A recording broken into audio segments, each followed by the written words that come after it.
Police state control system freemasonry. This is the subject of I'm watching what I can. Don't anyone notices how the frequencies are very strong today.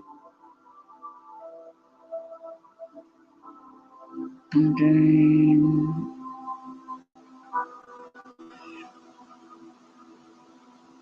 I think there's a really good awakening of souls out there. Yeah, 666. That's all I'm ever seeing. 82 million doses, 666. Confirmation. You know, there's so many good people out there getting information out in the wake, and they are able to. Unfortunately, I'm not one of them.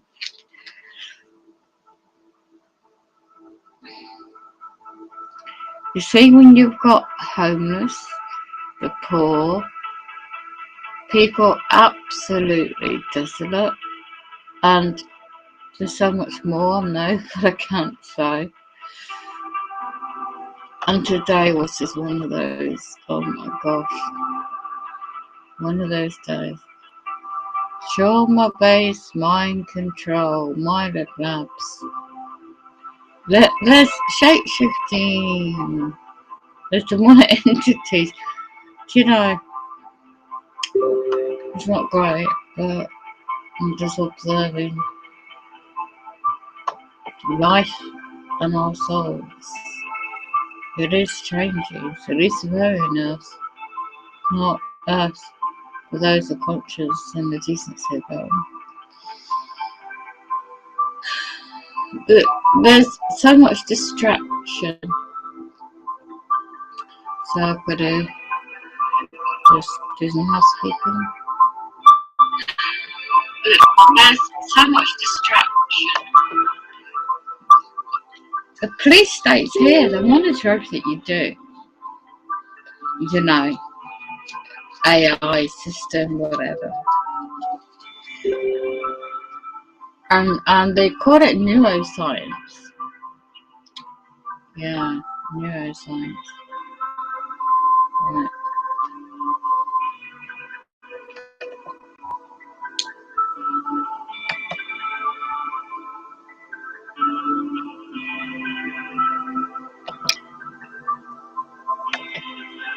In America, you know, you've got,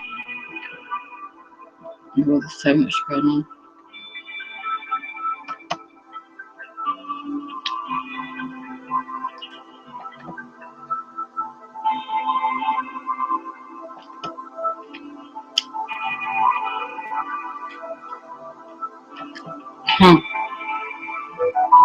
Money and control. Demons and humans.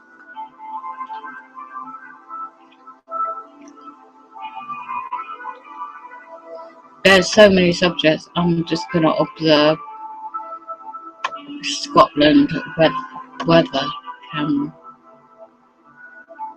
Okay, so let me just have a look at the screen share.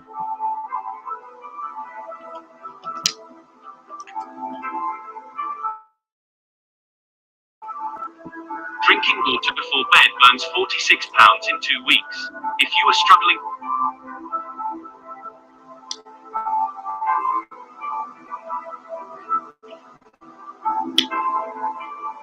Trying to find it. Which one am I on? Right, now screen share. It's meant to be a sunset. there was major sort of, I wouldn't say trauma to some extent, whereby my mum felt like whatnot. And Oh, stop really I'd always try and break up the fights. Get off.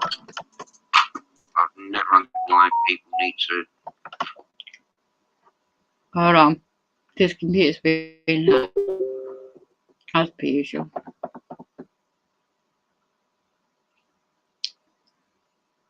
No.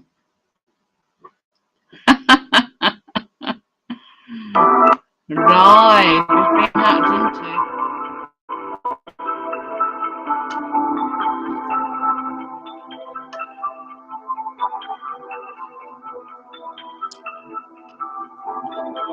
I can tell when they're messing about the cursor.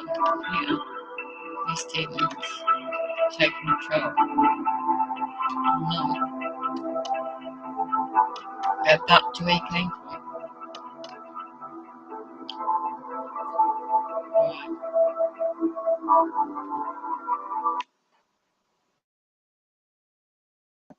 Did, didn't it? It's just what day in the life of somebody that exposes the corruption goes. Let's have a look. I was trying to look at the weather cam.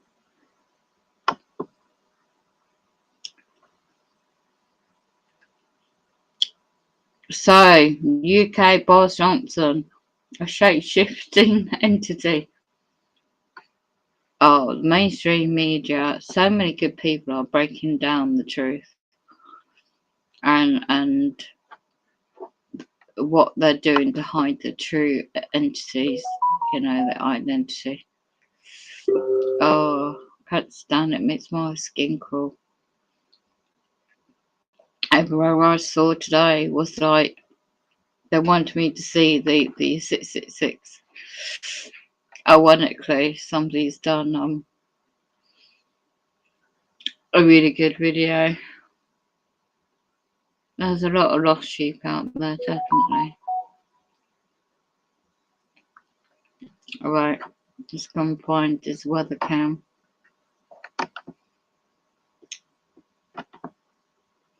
They woke me up too early and they're giving me headaches. That's just an error monitoring. Okay, very, very strong frequencies going on right now.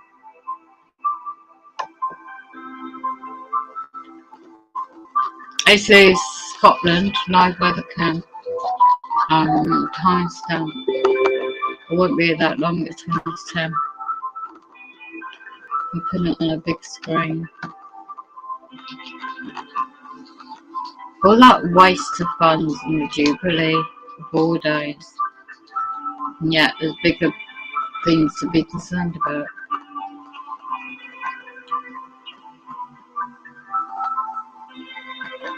I get my main internet hacked into, so what's the point of paying for it? Every device I own is hacked into on the physical side, and then the neuro monitoring and in the brain. And the psychologist's brain is through.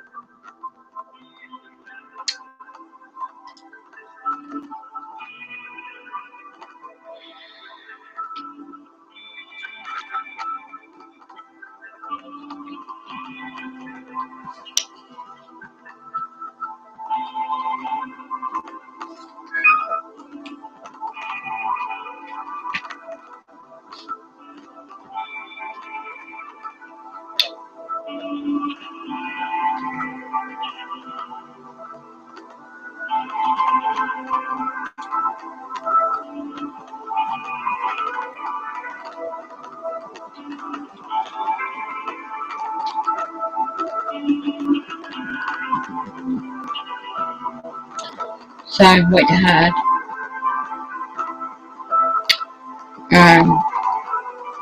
the Burger 2020 has adjourned, so what's next?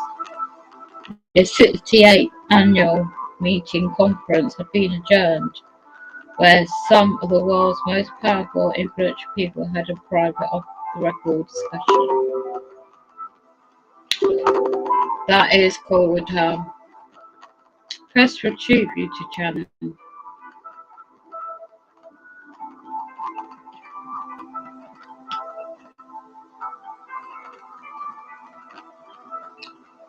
Or just spray over that sunset, really.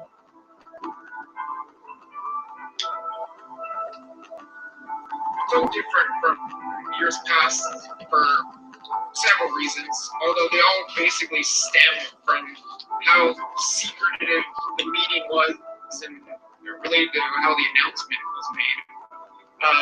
But yeah, when I arrived in DC, I really had no idea that it was at the Mandarin Oriental. I knew that was a possibility because of some of the sleuthing that some people, probably you and I both know, were doing So I knew that was I kind of made a lucky guess choosing to go to the Mandarin first rather than some other location. And when I showed up outside the hotel, it had all the hallmarks of,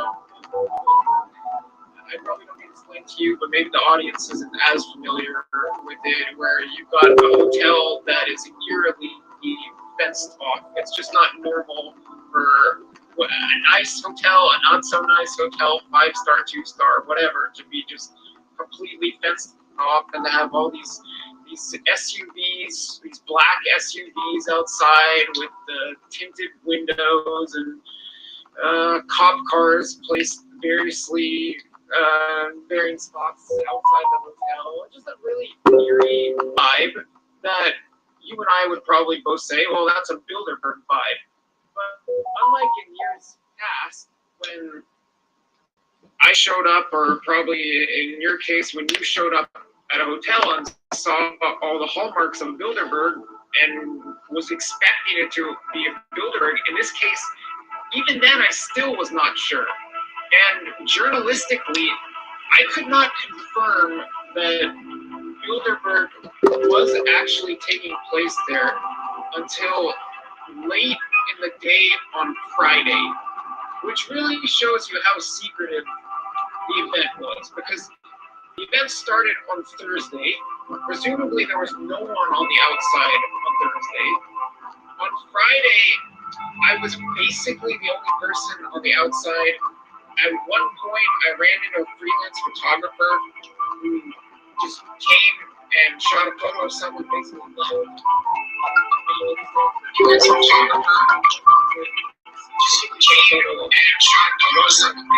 European official.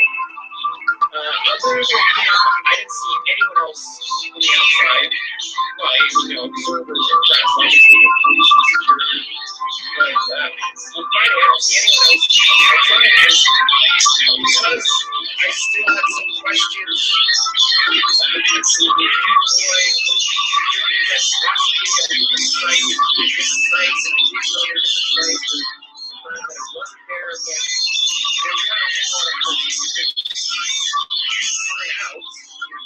Friday, and whenever we did when they would come out, they were really whisked away from me most of the time by security.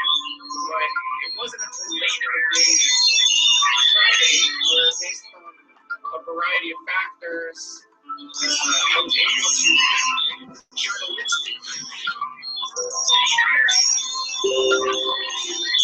what was happening right there at the Mandarin Orient. So when I first saw your footage, one of the things that stood out to me was I recognized that kind of green vents that they had from last time they used it at the Marriott hotel, and that was back in 2012. And what a stark contrast to that when you had around 400, maybe even 500 protesters outside of that particular event. Fast forward 10 years, and there's just one guy out there reporting on this on Facebook. It's remarkable how secretive it has been this year. So that's not going to be wise to secretive because it's very interesting. What for you stood out as one of the more, let's say, troubling topics on the agenda this year? I'm not so sure that I would say it's so troubling. I would just say that what stood out to me most was that this was a geopolitically heavy agenda. And I hesitated in using the word agenda. You and I both know that just because something's on the key topics list doesn't necessarily mean that's getting discussed or getting discussed. That it would seem to be on the topics list, and maybe there are other topics that are being looked at more seriously than regardless. That key topics list was heavy on geopolitics, and one could understand why. Right now, we've got war in Ukraine. That's really big. Reading between the lines a bit with some of the stuff that's come out, and the fact that NATO realignment was on the key topics list, and obviously a lot of stuff related to Russia and Ukraine. Well, again, Stoltenberg, the NATO chief, was there, as has been the usual case in recent years. But on top of that, Sanna Marin, the Finnish prime minister, was there, and she, what one might think, might be discussing Finland's bid to join NATO, which is something reading between the lines would be a geopolitical issue that could come up. And much to my surprise, Stoltenberg just flat out tweeted it out, that he tweeted out a photo of him meeting with Sanna Marin discussing Finland's bid to join NATO. So not only was the key topics list heavy on geopolitics, but it looks like there's a little substance backing that up that one might say was, I don't know, leaked by Stoltenberg or framed a little awkwardly by Stoltenberg. I'm not sure quite how to describe it. He didn't state in the tweet that this was Bilderberg, but come on, I mean, we all know he was on the list. Marin was on the list. That's the reason why they were meeting. Well, I mean, obviously there could be other reasons why they're meeting, but they were both at the same meeting, and lo and behold, they're discussing Finland's bid to join NATO. So that's something reading between the lines a bit, but you could get into all kinds of geopolitical issues that on the surface would come up at this event, or maybe beneath the surface you would guess that certain things will come up. Well, you know, it's happened time and time again, like when a large treasure trove of documents was leaked, it was revealed that, weapons of mass destruction being the idea for going into Iraq was hatched by Bilderberg. Almost a year before they even decided to go over there, just proves and goes to show that those types of major world-shaping events are possible to come out of these meetings when these people are meeting in secret there and nobody even gets to know what they're talking about. So I did notice you managed to film some of them, and I don't know whether or not you got any of them at the airport or on the inside, but what kind of responses were you getting from them, and did any of them respond at all?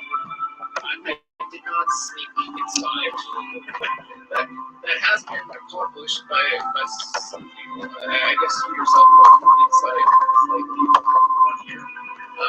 I'm not that trusting. That would have been quite gutsy this year. There was one journalist who showed up very briefly, and he walked directly onto the property, which was a bit of a no-no, but he got escorted out of there, and the gates probably got shut, so we couldn't get as good photos. But yeah, I did speak with several of them. Not as many as in some previous years, and it was a bit spread out. I did go to the airport with Brodowski today, and we had a few good conversations. I'd say one or two fairly decent conversations.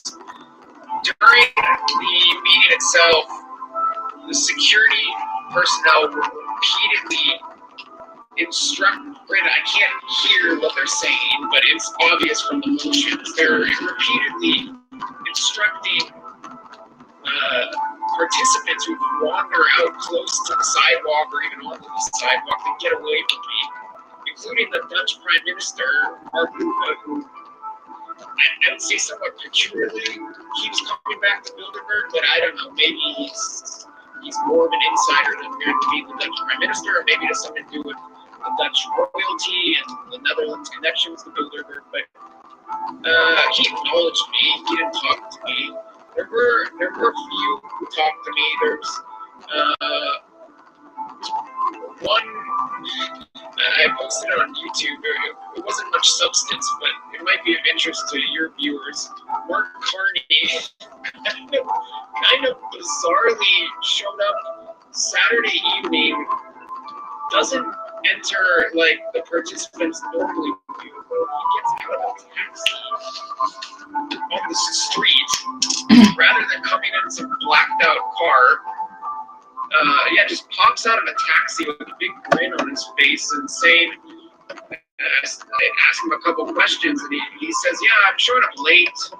It wasn't really clear whether he was implying that he missed the whole meeting up until then. I don't think so, but he was smiling and saying, yeah, I'm showing up late and I missed most of the meeting, but I was busy. That was an interesting little, very short interaction, but it was a much different vibe with him than with pretty much everyone else. We were really hush-hush, except for a couple people at the airport where I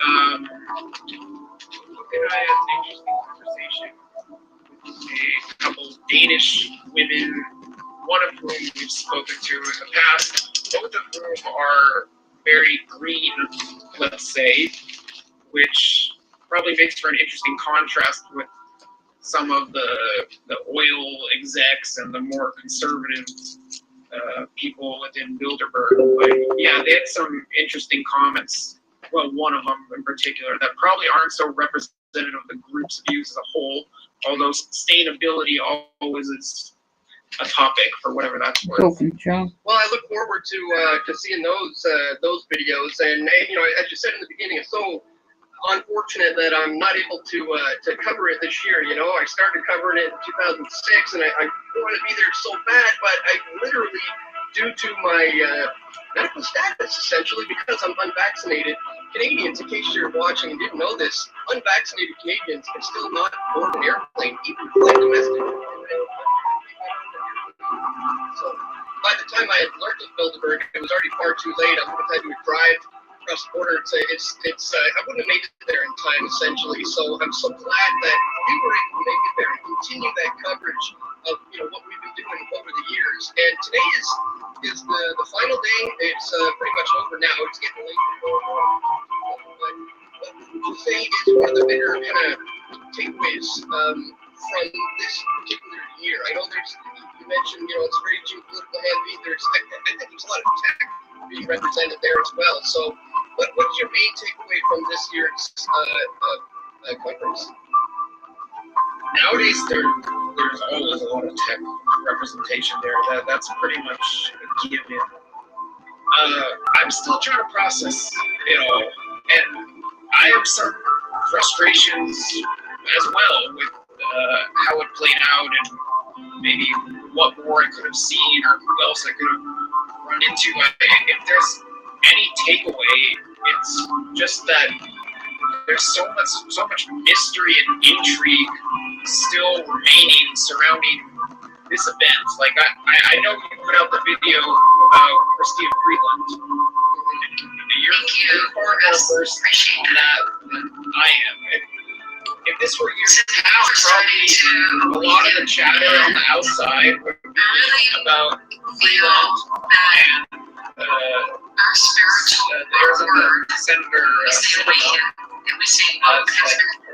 these potential candidates for high office, future making notion is something that's come up in the past a lot about Bilderberg, at least in terms of speculation. But this year, I'm not. I don't think I saw either of those two political figures, and then there are just so many other storylines to this. Granted, the major media were covering it, so maybe storylines isn't the right word, but you had Finnish Prime Minister meeting with Stoltenberg as we already discussed, and you've got the backdrop of everything related to Ukraine, including at least they're on the list. I don't believe I saw them, but the head of Naftogaz, the Ukrainian state gas company, was there. That is out of the ordinary. Granted, this is an ordinary year. And then likewise, the Ukrainian ambassador to the U.S. is on the list, so I'm presuming both of them were there. Those would be two very interesting people to run into. And I would also just love to be a fly on the wall on what all came up in terms of discussions about Ukraine. But then I want to say lastly, one takeaway is that it seems as if rather than trying to proactively see that some vision or worldview of theirs becomes reality, as maybe you characterized it. It seems like Bilderberg, it seems like all these things that have gone wrong from their vantage point, at least let's say the steering committee, and there's all this chaos in the world, and now they need to react to it. And so they need to react to all the financial disruptions, and you see topics like pinky skies, the economy and continuity of government and disruptions of the global financial system, stuff like that, and obviously Ukraine. So it seems as if Bilderberg is in a very reactive mode this year. Well, we do know their essentially modus operandi is order out of chaos, and whether or not that chaos is caused by them doesn't even matter. At this point, as you said, they're reacting to the chaos, and they get a chance to bring about some order. I put in quotes because their so-called order might not be what we want. But again, this is why we need to have journalists on the ground there covering it, like you and Luke Brodowski. We are changed was able to make it there as well. So why don't you tell people where they can find you if they want to check out some of this footage, some of this coverage? Where's the best place for people to go? Well, speaking of We Are Change, I did a 2-hour live stream on the We Are Change YouTube channel with today. But then also, this time I've been tweeting a lot at Freeman Reporter. That's where we're getting live updates about the conference. And then YouTube channel. All right, perfect. Well, I want to encourage everybody to check all that out in the description. Once again, really, really great job getting out there so quickly. And they're due for a Canadian visit. So who knows? Maybe 2023 we'll see you up in like Whistler, BC, or something like that. Wouldn't that be cool? I don't know, because it's probably back to Europe after. Yeah, it's tough to say, but yeah. They threw everyone for a loop this year in more ways than one. That's true. That's true. So yeah, well, at any rate, hopefully we'll be able to be on the front lines next year. Didn't work out this year, but maybe we'll do it next year.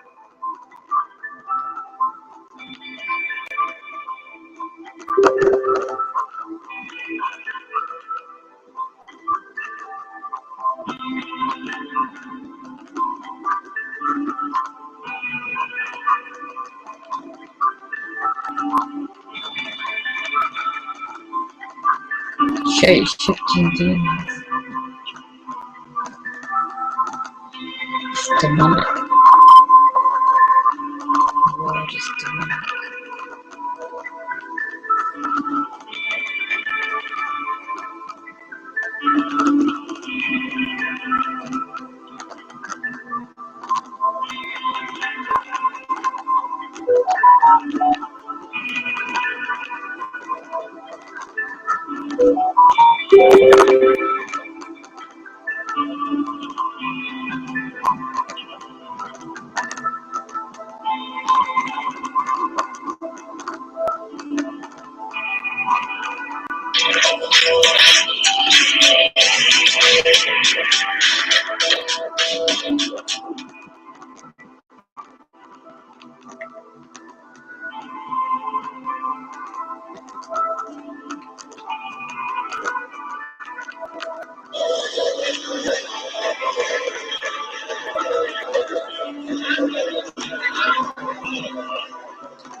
Now that is a bit pink.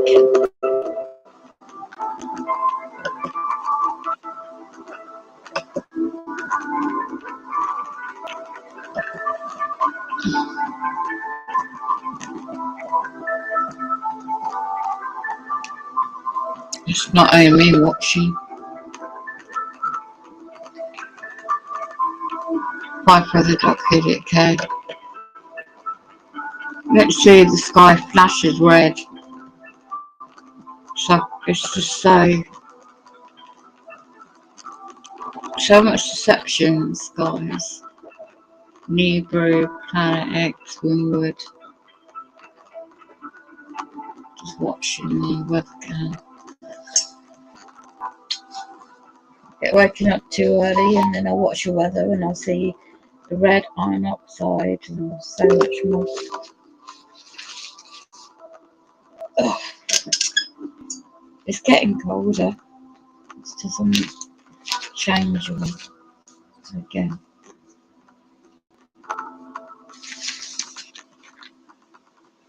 Yeah.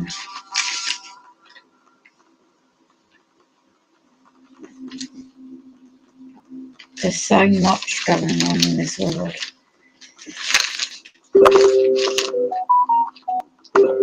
Monday the 6th of the 6th, 2022. But they're hacking into the internet, so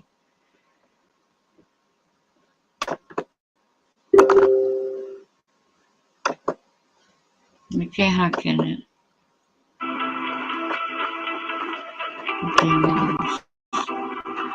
Yellowy, pinky.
It's always happening, isn't it?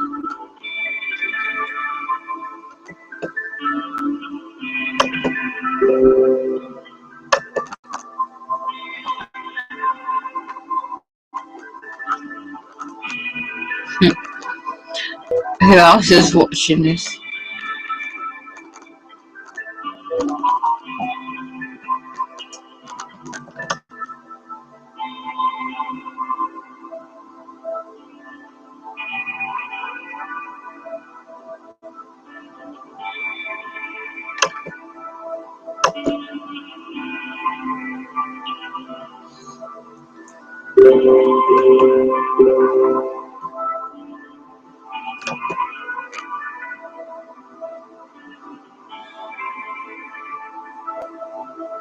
This is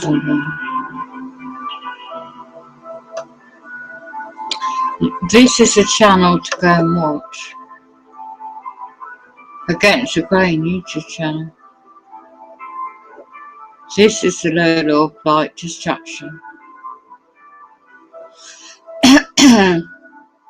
See how they're hacking my internet.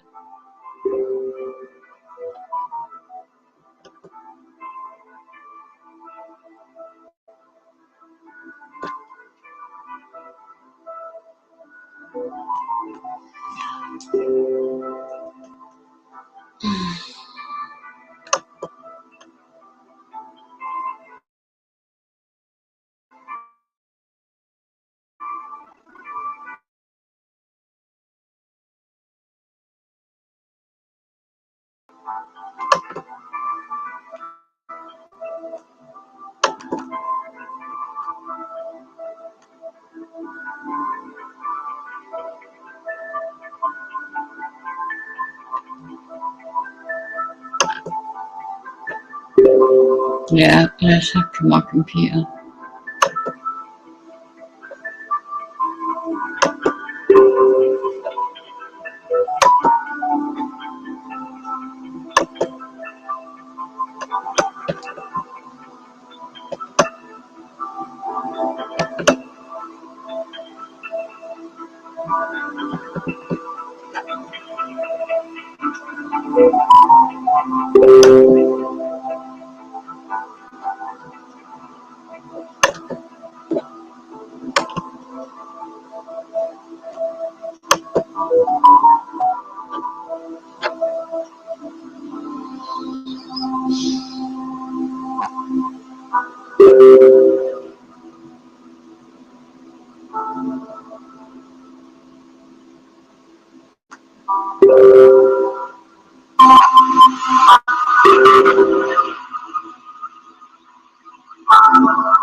I thought so.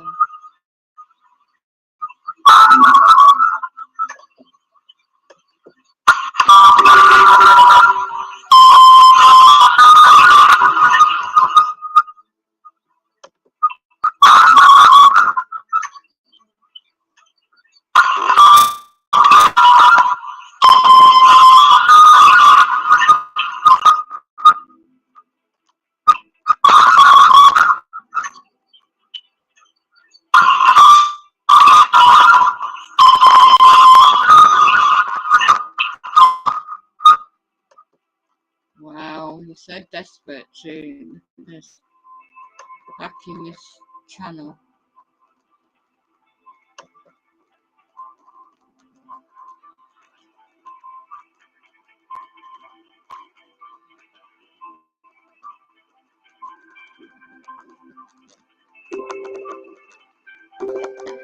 Yeah, let's try this up. Because all the setup don't stop, does it? You entities, demonic entities. What are they called? You, although I'm sure in the weather, those other subjects, frozen, shape-shifting entities. Yeah. Neuromonitoring.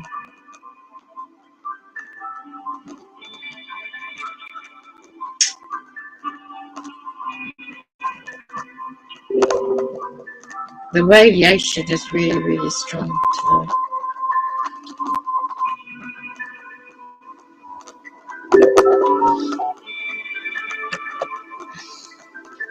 They're blocking all traffic into my computer, into the internet. 5 views.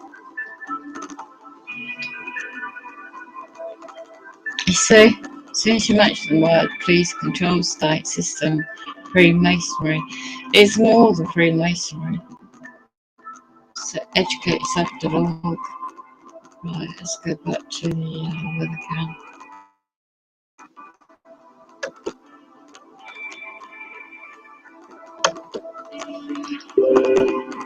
Freemasons sold themselves out.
It's just going to fade colours on the right side are just going to fade away.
There's yellow, pink, orange, greyish colours.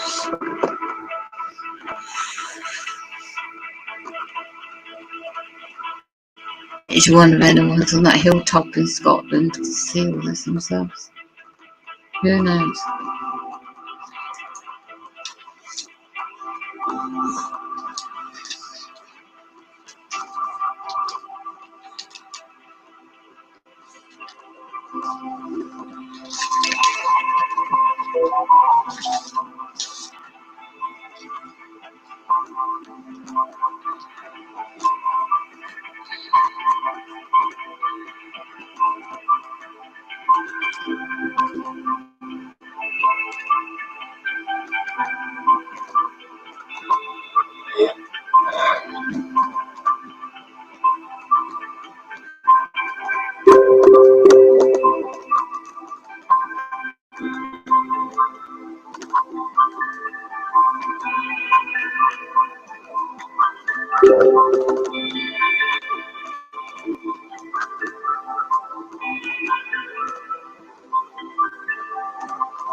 It's gone rusty red down the bottom on the right.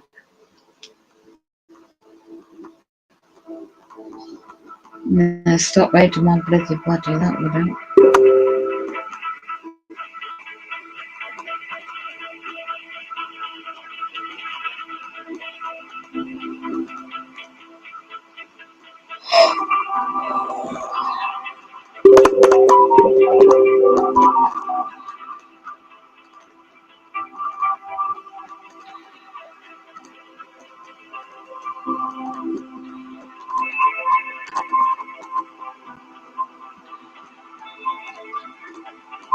So there's a dust storm heading towards Europe as well. Maybe just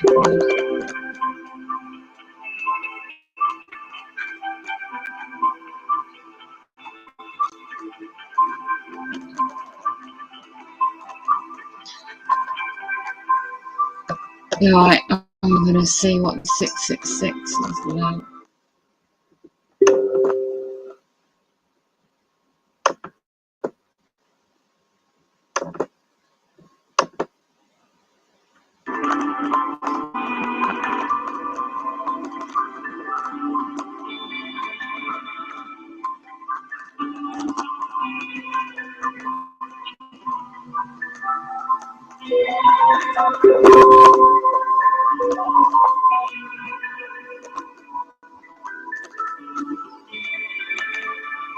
Joseph's channel.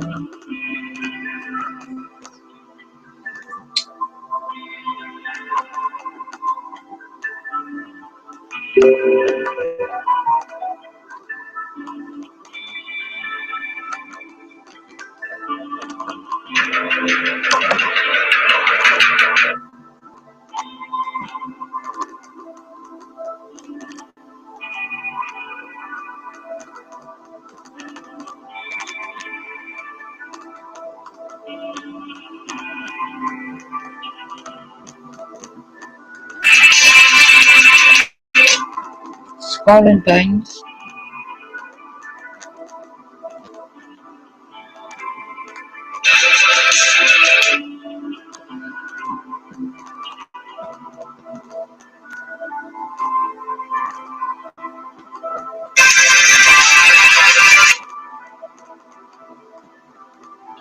The Jewets.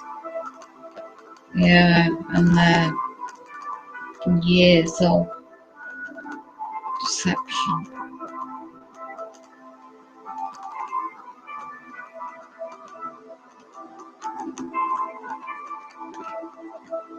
Satanic ritual abuse.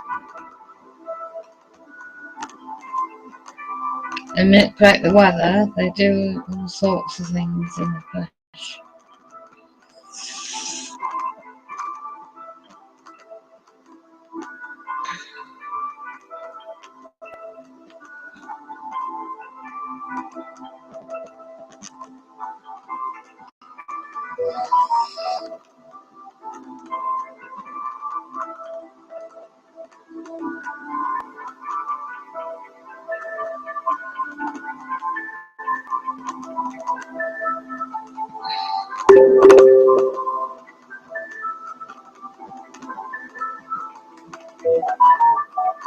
Blood sacrifices.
Hey guys, welcome back. It's Joseph, Quick and Simple Gospel.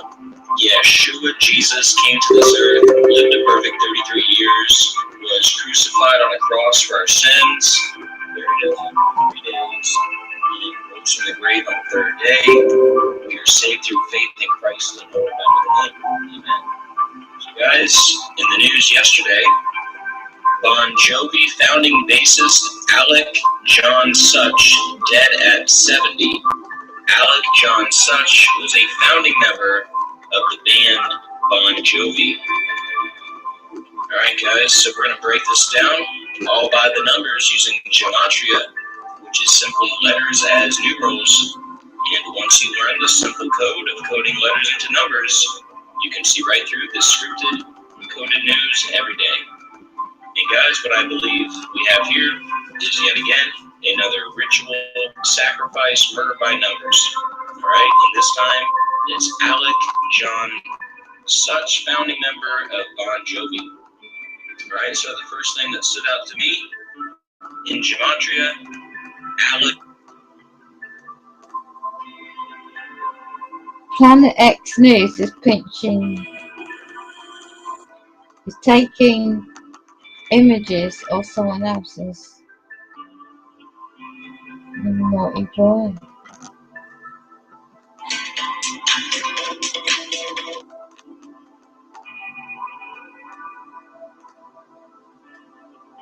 Yeah, I thought so.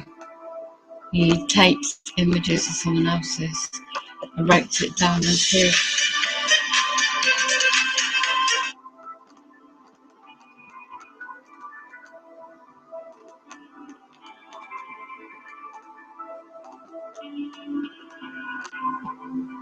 Oh, everyone wants PayPal. Go fund me, PayPal. Bloody hell.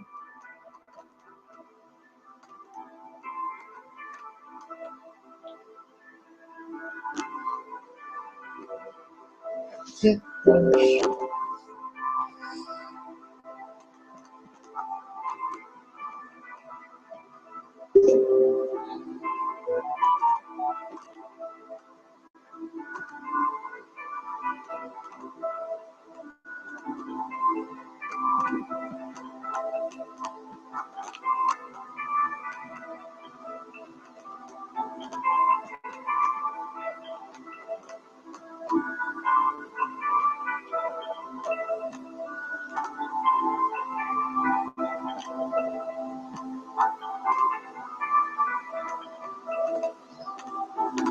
Wow, it's gone really white now.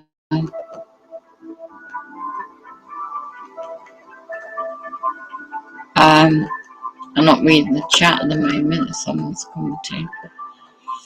Let me just have a look.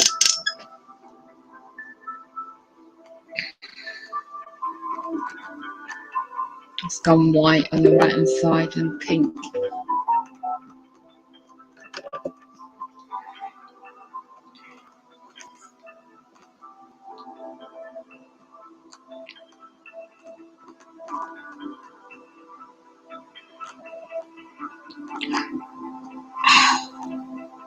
Yeah, the radiating needs a frequency is really strong.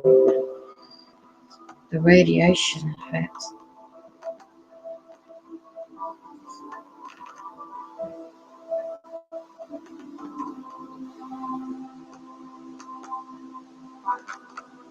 What's in the sky?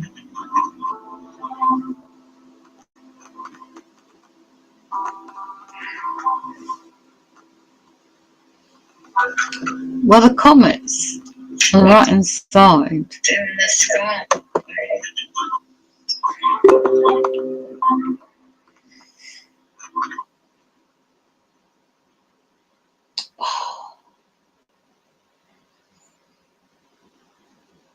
Did I? Oh, they're still going.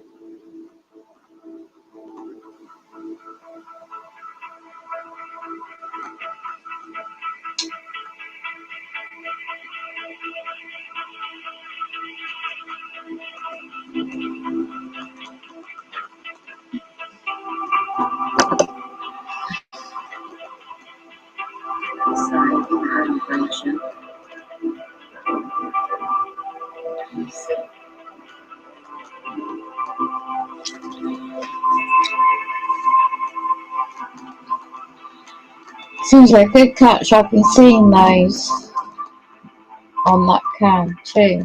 The dots up on the light projector, which you sometimes see bobbing up and down at the bottom of the screen.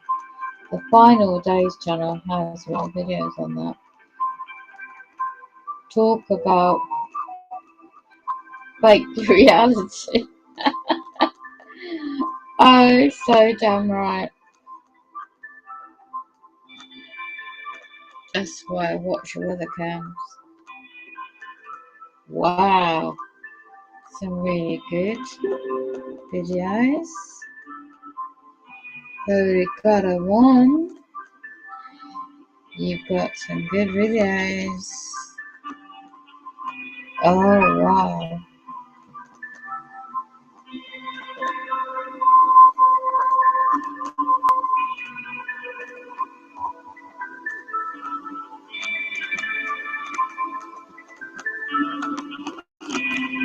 Some beautiful, powerful lights.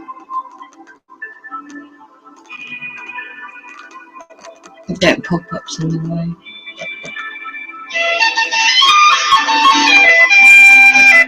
Can't play that. It's amazing.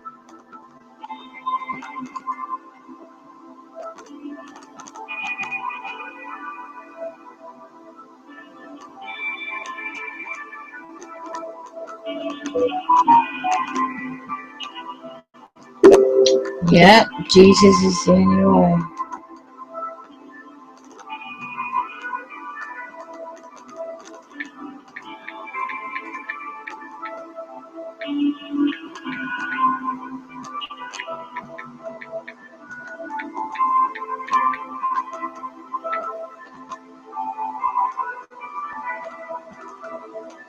What's the time now? 10:30 at night.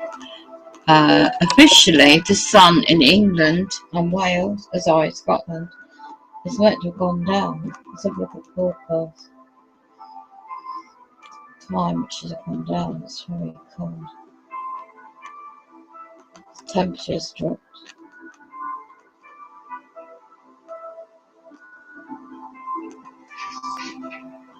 Do you know, these demonic entities want fear. They feed off your fear. They're very good at it, I tell you. What's the temperature? It's meant to be 15 degrees. Doesn't feel like it. It feels really cold. So, what's the sunset meant to have gone down already? Let's have a look.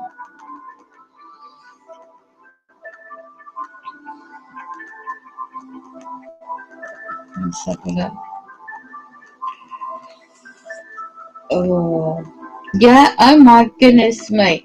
So the sunset is meant to have gone down an hour ago. Was it still like that?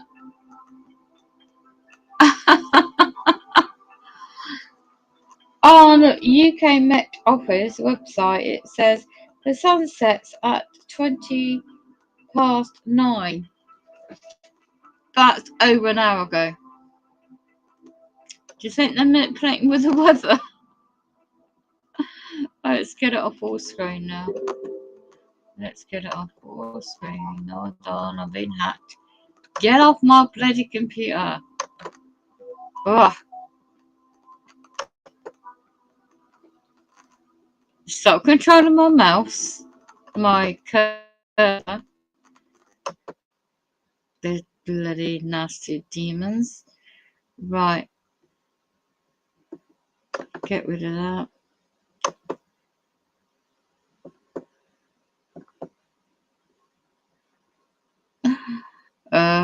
Well. Okay.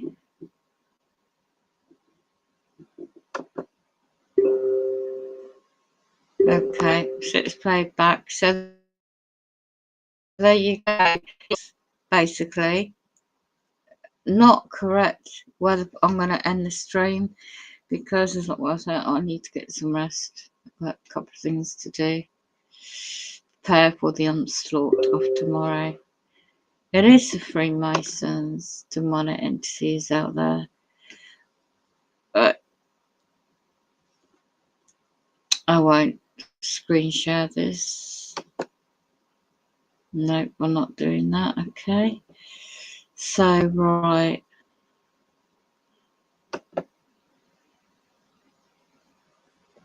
I know what it's going to do. Let's get off that. And let's go into my playlist. And go into the subject Nephian. As I'm radiating my body.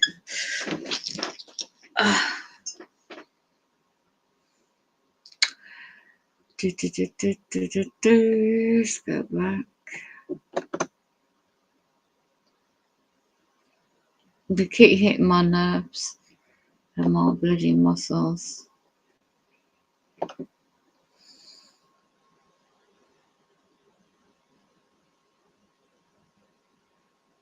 There's so much deception in the world. It's unbelievable. Let's go into my library. How I hit my left side of my body and my knees. Going to my channel. Well, I am in my channel. I can't seem to find what I'm looking for. The truth. The global financial crash. Target individuals. Demons in. Oh, here we go. I found it. Right. Demons in humans.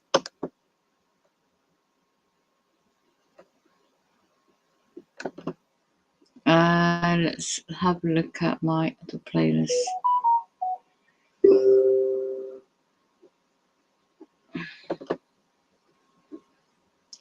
Right, Genesis 2. Yahweh, if I pronounce it right, created hybrids. Do you know what hybrids are? Shape-shifting demonic entities. Let's have a look. What I'm gonna do this voices of human cloning as well. Let me have a look at this. Oh, this is about the underground bases and the moon, the soul catching. This is relevant to I say about police state, but they're just companies. But yet, you know, this is bigger picture. And the late Max Spires, he yeah, you also got Voices of Human Cloning. Did a really good Hello HALO Super Soldiers program. So I want to see if he or she's done any upload. Others within O&I and other branches of the military went forward with what was known as the Spartan II program. The Spartan II program was a follow-up to the prior Orion project and perhaps other secret efforts, and was meant to create a new generation of super soldier, the Spartan IIs. However, the way candidates for this project were selected was unethical, to put it lightly. Catherine Halsey had developed a system to screen for the most genetically perfect individuals for abduction into the program, and these individuals were usually around 5 or 6 years old, 6 in the case of John, candidate 117, later to become the Master Chief. Halsey looked not only for physical attributes, but also the right emotional states, intelligence, and in many cases, luck. So, presumably the children's parents were contacted, and, like the Jedi, they were given the option of submitting their children to the Spartan program, where they would go on to be the best soldiers humanity had to offer, right? Well, no. Halsey and her other associates at ONI literally kidnapped the children in the middle of the night, using drugs to sedate the children, and then took them to the planet Reach, where they would begin their indoctrination and their incredibly intensive military training. This would later eventually lead to the physical augmentations, which would kill or maim many Spartans, causing them to either wash out or have to be moved. Let me look at this one.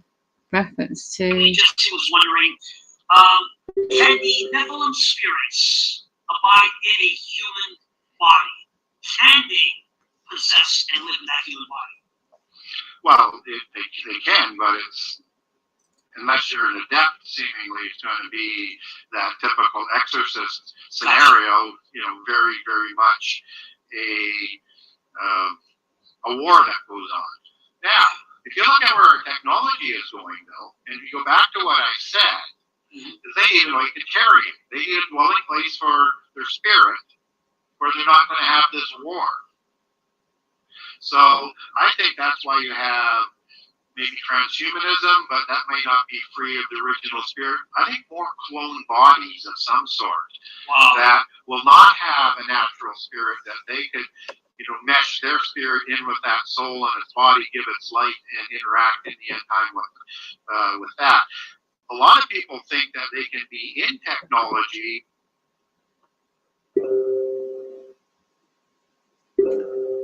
Nephilim and secret societies, you see. There's Genesis 6 Conspiracy.com, YouTube channel. What do you say about that? Secret Nephilim societies.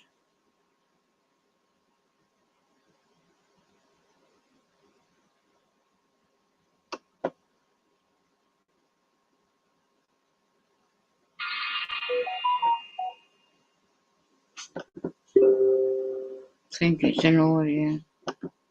Themselves, and just let it line up with what the Bible says. Now, I do measure everything for the Christian audience out there. Everything that I find out there is I measure it to see how it's consistent with the Bible.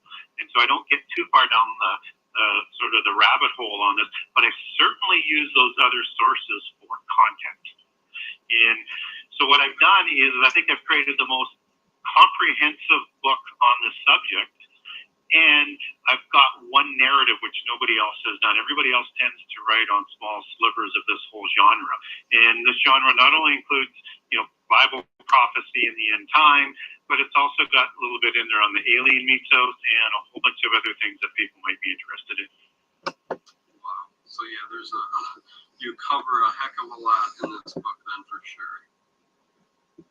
Yeah, I call it a 6,000-year connect the dots investigation into, how the descendants of the giants and the secret societies and the mystical religion, how they grew up together, how they partnered with the descendants of Cain and the fallen angels to corrupt the antediluvian world, and how they've been planning they're not angels, they're ever since, discerned. and how and why they're planning to bring on the end time. Okay. Well, I mean, I definitely have plenty of questions, like why is it taking so long? But I'm sure you've got your point of view on that. But how about that? Let's start from the beginning then. Who are the Nephilim? Who are the ancient giants that you referred to? And that is a real critical point. Before I answer that, from a Christian perspective, the secret societies and the secret giants and the polytheist religions and the Bible and organizations are worrying about mankind as quickly as possible. Prophecy that until the restrainer is removed, that time will not take place until the ordained time. So that's why it's taking so long to answer that question quickly. Who the giants? Go ahead. Terrific. And so the Nephilim are the offspring of the sons of God in Genesis 6. And we read in Genesis 6 that the sons of God, which are also known in Hebrew as the Ben Ha-Elohim, or angels as they're defined when you get into Job as to who the sons of God are, these are angels that go to human females that copulate with them and take wives and many thereafter to create a super race of demigods. And these demigods were known as the Nephilim, and they were giants. And the original race of giants, they had the immortal spirit. And so God steps in also in Genesis 6 and limits lifespan after that takes place, because that's a violation against corruption according to biblical doctrine as to what the fallen angels did. And limits life to 120 years, and it takes many generations for this to take place, but that immortality stays in place with the first generation, even though their bodies weren't immortal. So that's who the Nephilim are. They're the sons of the rebellious angels that rebelled against God in the Bible. And we find that this is a most similar story that's told on all continents, in all religions, in most cultures around the world. And whether or not you're talking about the Daitria out of India, or the Aswans out of India, or the Anunnaki out of Sumeria, or the Titans out of Greek mythology, or the many giants that are known by different names, literally hundreds of different names around the world, it's telling the same story, just that in the polytheist perspective or the multiple god religions. And all these ancient religions had a religion. So it was either a single god or it was many gods, gods of the pantheon. Is that the gods of the pantheon went to the human females and they copulated with them and created the demigods. And so these were giants as well. So this story, doesn't matter where you go, is told over and over and over and over and over, and that can't be a coincidence. And so when we talk about demigods, this is a reflection of what we see today, just to bring it forward to this time, and so that people understand that this mythos continues from all aspects, whether it's Christian or non-Christian sources. And so if you look at Superman or Batman or any of these superheroes, this is a reflection of that time. This is a reflection and an allegory of these heroes of Genesis 6, because they were called both in the Iliad and other Greek classics, and in Ovides, which is a Roman sort of parallel of the classics that were written later, or Ovides in Metamorphoses was the name of the book. They were called heroes as well, and so in Genesis 6, they're called heroes of old and men of renown. And it's not a coincidence that they're called heroes, just as the Anunnaki giants and kings of the ring were also called heroes. And in the ancient definition of hero, it's understood a little bit differently than it is today. So when you understand the definition of the ancient word hero, it means the offspring of the gods and a human. And they were called demigods. So this is how hero has changed over the time. But when it's overlaid onto, let's say, Superman, we have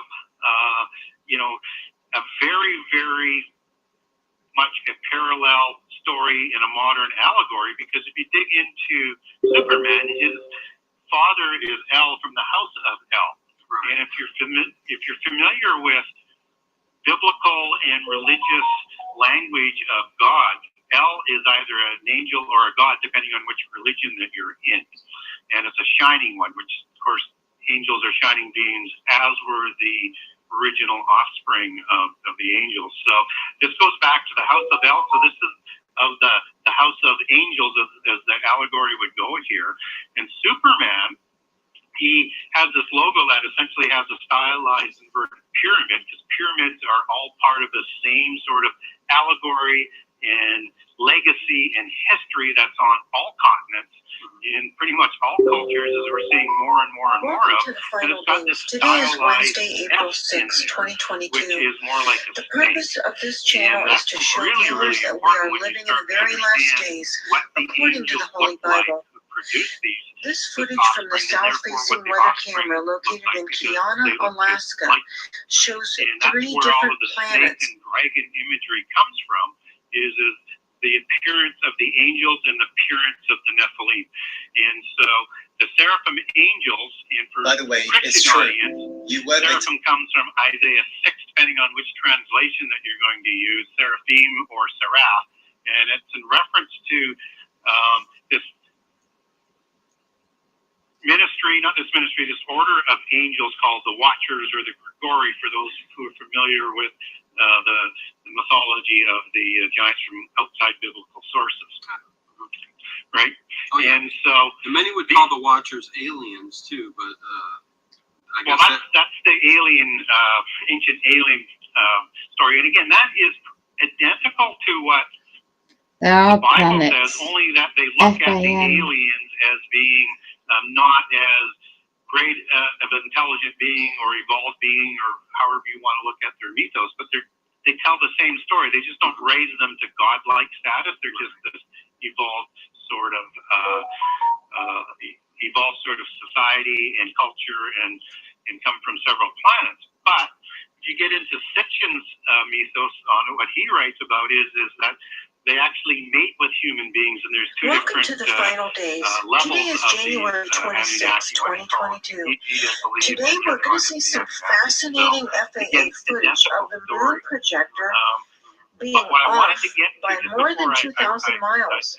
We will also see some unique oddities and impossibilities. They had the face of a snake, right? Had the face of a viper, and so did their first and early generations of the There's Nephilim. asteroids And so if you in the have sky. wings on an angel that has the face of a snake, you have a dragon. And if you take the wings off, you basically, and the legs and the feet off, you basically have a snake.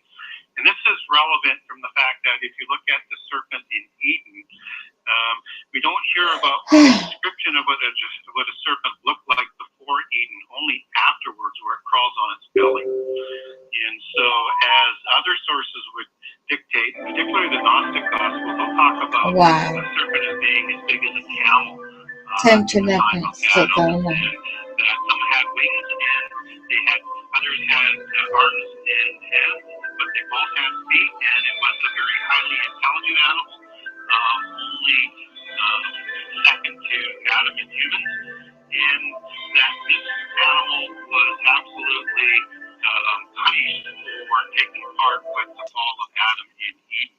And so if you have one with wings, you now have a snake with wings, that's a dragon, and of course you have the regular serpent with legs and hands. And in ancient times, whether it's a crocodile or it's a serpent or a dragon, they were all considered the same. South England is dark already. Okay, so that's technically who the Nephilim were. Yeah, and that will also answer why there's so much dragon and snake imagery in all the ancient societies. That again is part of this legacy of a common heritage and a common story.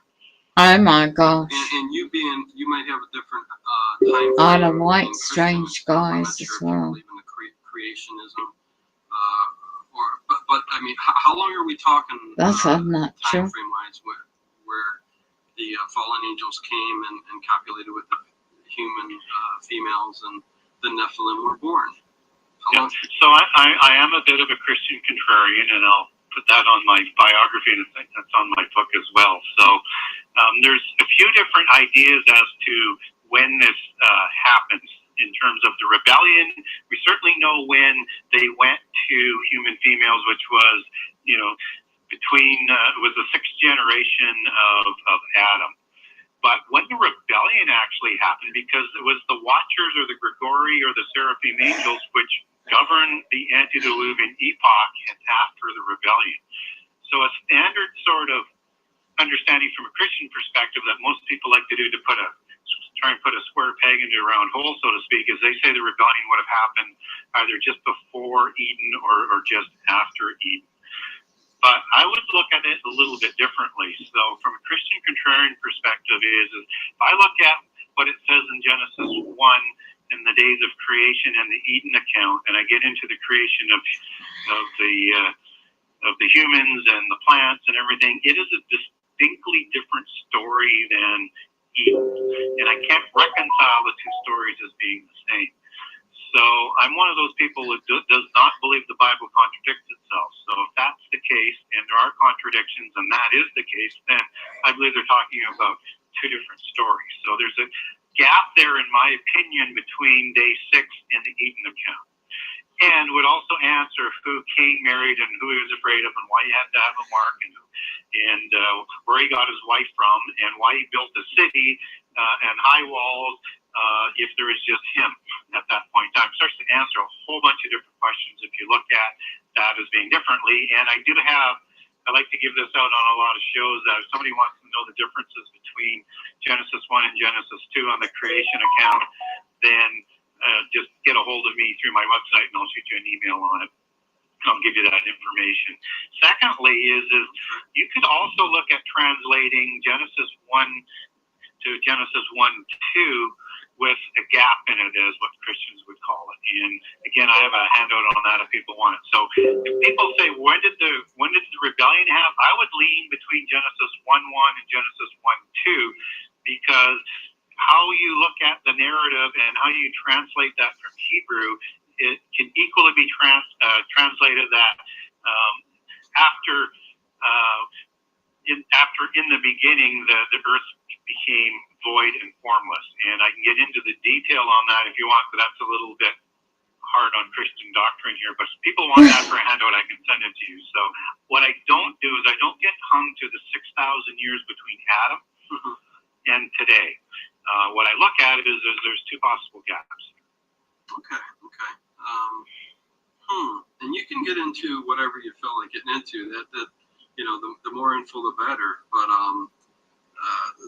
so when the fallen angels actually came down, and I know I'm going back again, and we'll get to the very end here with talking about the end of days and what's going on there. But when they actually came down and copulated with the humans, I mean, they took this form, this reptilian form, you're saying, when they were born. And so is this the same that we're talking with the giants? Are they the same thing?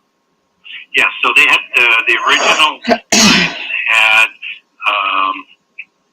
faces of a viper. And so if you can imagine these elongated skulls that people in this genre will talk about. Yes. And there's two different types of elongated skulls. One is that's a human size that's been banded to give you that shape to emulate what a Nephilim would look like. But then there's these other ones that have about twice the cranium volume, and they also don't have that suture that connects our human skull together, so they're a completely different sort of animal. So you can imagine this snake-like, huge skull, and they had slanted eyes and eyes that glowed. They had high cheekbones, and they had protruding chins and thin lips.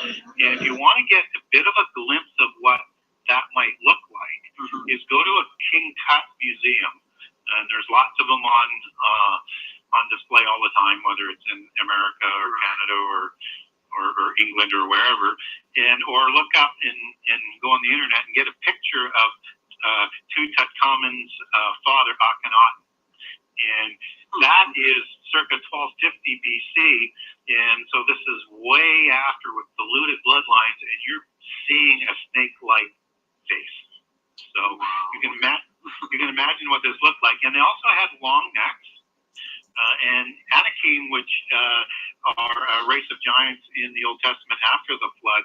The definition for Anak or Anakim is long necks. So they also had these long necks. And second, what else they looked like is they also had very white, ruddy skin. And they had either, for the most part, either red hair or blonde hair.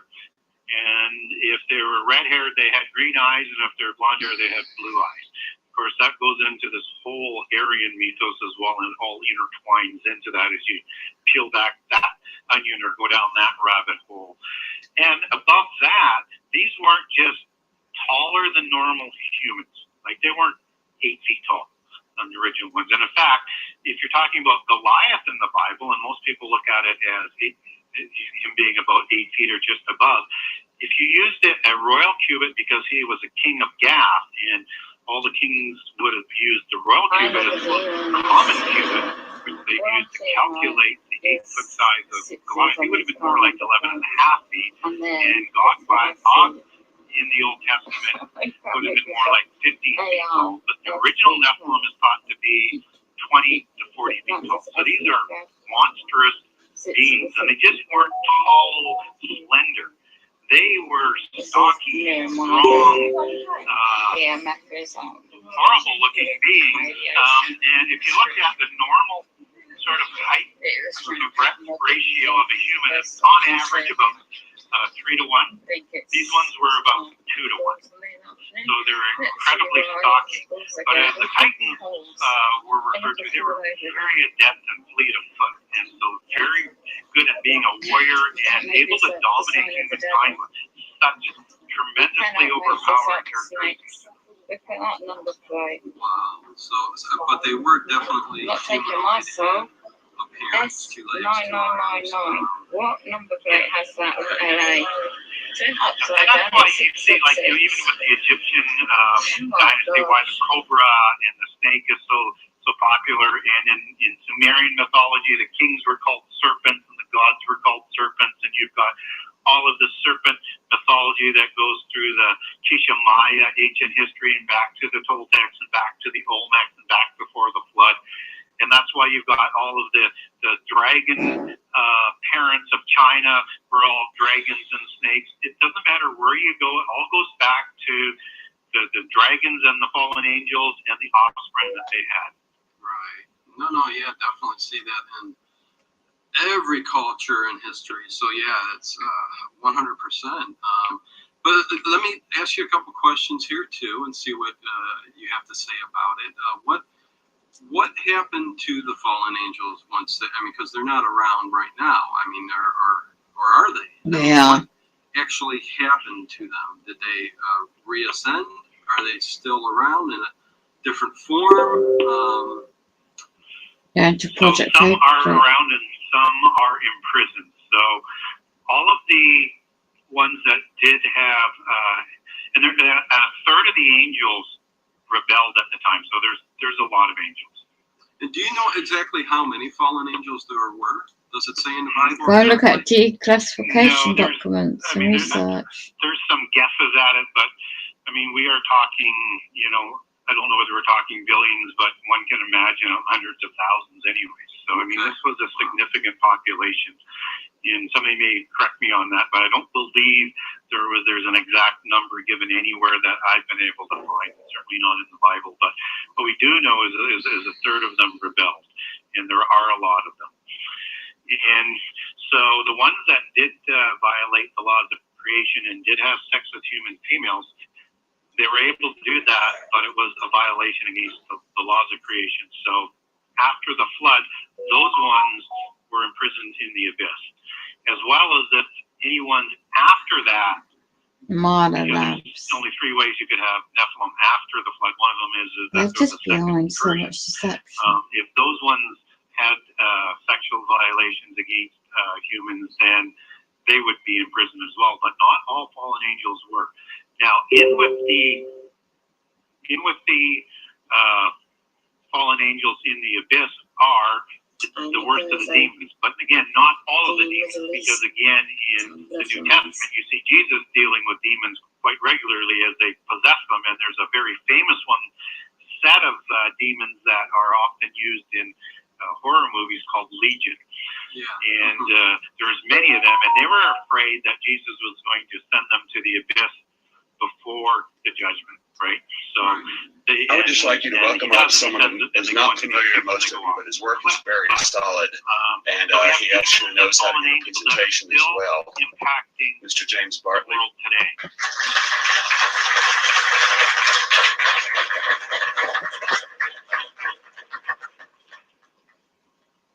Thank you very much for coming here. Can everyone hear me? This is truly a beautiful place, and I respect your understanding of the significance of this weekend. You could have been anywhere this weekend, but you chose to be here. And that tells me a lot about you. It tells me that you're a very intelligent crowd that really has an understanding of what's important. Now, the information I'm going to share with you today is very controversial. It's very negative, profoundly negative. But I will throw a bone out at the end and leave you with a happy message, because I don't want you to leave here, contemplating suicide or anything. But the information I'm going to share is information that is not common in the UFO community. Most of the other alien abduction researchers, for whatever reason, have deliberately left out a lot of this information relative to the reptilians, to military abductions, and MILABs for short. MILABs are legitimate alien abductees who, for reasons which I will explain, are kidnapped, trained, and utilized as deep black operatives by elements of the military intelligence community. And this information has come with a price. There's many people I know, some who've literally been killed, some who've been harassed unmercifully, not just from human intelligence agencies, but from the reptilians and the aliens themselves. Any half-rate UFO researcher can be monitored or harassed by deep black elements of the human military intelligence community. However, when a researcher or an abductee starts getting harassed directly by the reptilians, for example, you know that person is crossed over into the threshold of the big leagues. And I will go into details about that in my talk. Now, before I delve into the speech, there's certain issues that I need to raise. One of which is the issue of credibility. For too long, the American people have obtained their information about various and sundry subjects from patently non-credible sources. And just to give you a few examples, I'd like to share from history examples where the academic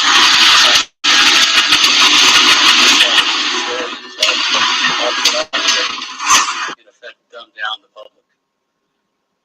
Pearl Harbor conspiracies, JFK conspiracies, they're still being maintained today because the full truth about any of those subjects were to be revealed. It would undermine other conspiracies that they are tangentially connected to. Now, one of the problems I've always had is with people who are always trying to big shot me. People that are PhDs, people that are scientists, people that are members or former members of the aerospace community. I don't think that there have any crew that I think that this is all robotical. So this is a guiding line how to cover this orbit, how to follow this orbit, where to spray, how to cover that to people not can see this, etc., etc. So this is one very, very interesting way of what that may be, and I think that this is very, very right opinion about this, and I think that I should mention this because they are covering this topic very, very precisely, and they know exactly what they are doing. This is against the grain. Okay, and now let me tell you something else. And this is about the earthquakes and the comets. So,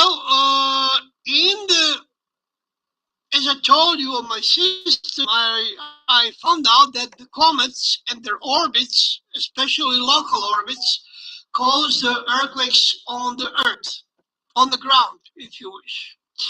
So, I always told you that comets are going, in a circle. But in effect, this is not the circle. They are moving. I'm not going to play it, but anyone can go and check out his channel. Exactly what I've been saying. Here you go. And I'm going to my stream to go and check that out. So, it's worth looking at the title. Here you go. Right, I need to call it a night.